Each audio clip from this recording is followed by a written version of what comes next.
আমি কি বলবো, ও আমার জীবনের অনেক বড় একটা স্বপ্ন ও পূরণ করেছে।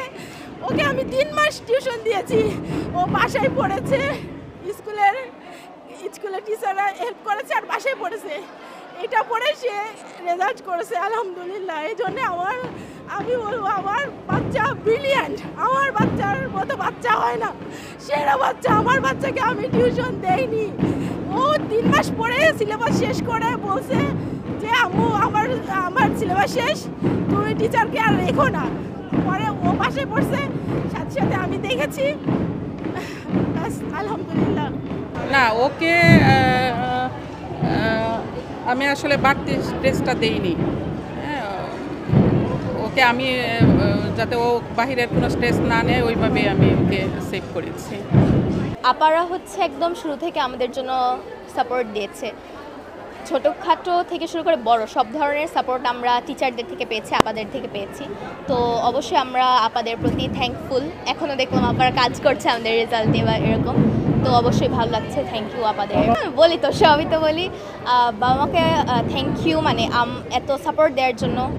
ভালো ফলাফল তো আসলে আমি একা করেছি এরকম না, অনেকে করেছে, কিন্তু বাবা মার যে সাপোর্টটা ছিল, যেই জায়গাগুলো আমি একা করতে পারি না, বাবা মা পড়ালেখা থেকে শুরু করে সব রকম সাপোর্ট করেছে, তো অবশ্যই ভালো লাগছে। এবার হচ্ছে কোয়েশ্চেন এনাফ স্ট্যান্ডার্ড ছিল, ইজি বা কঠিন বলছি না, স্ট্যান্ডার্ড ছিল।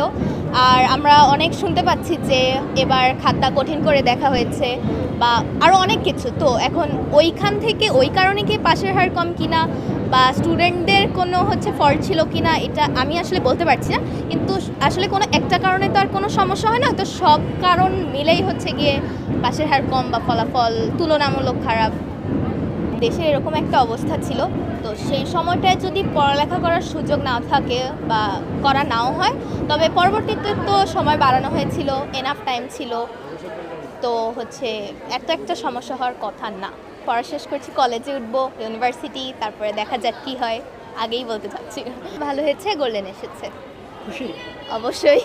অফকোর্স হচ্ছে বলবো যে দেখেছো আমি পেয়েছি, তোমরা তো বলেছিল পাবেন, আমার পর ওটা রেখেছো, ভরসা রেখেছো, এই কারণেই তো পেয়েছি।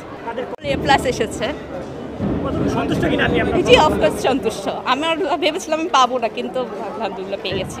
পরীক্ষার আগে আমার প্রিপারেশন অনেক খারাপ ছিল, আমি 9-এ বলতে গেলে অনেক খারাপ করেছিলাম, কিন্তু আমি 10-এ গিয়ে ভেবেছিলাম যে না, আমি আর খারাপ করতে পারবো না, আমার কিছু করতে হবে, এই কারণেই। আর আমার রেজাল্ট এসেছে GPA 5, আমার সব সাবজেক্টে A+ এসেছে। তো সৃষ্টিকর্তার অশেষ কৃপায় আমি আমার রেজাল্ট নিয়ে খুবই সন্তুষ্ট।